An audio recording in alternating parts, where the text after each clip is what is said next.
on what are some of the top things people should be doing now before it's too late. I think the most important one is to make sure that they've got, as you just mentioned, provisions for potential breakdowns. I mean, summer in the Northern Hemisphere to us is different to summer in the Northern Hemisphere to your home country or my home country. So here in Dubai, the summer is an extreme of heat, and we also get the humidity, which makes it very difficult once your air conditioning packs in. So if you're at the side of the road in a breakdown, you've obviously got no air conditioning. I mean, Dubai's got pretty much everything except for air-conditioned streets at the minute. So, you need to have you said the provisions. Water is a big one.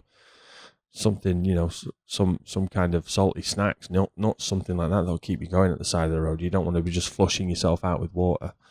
So that's a genuine thing. But in terms of the car, you've got to make sure your tyres are right.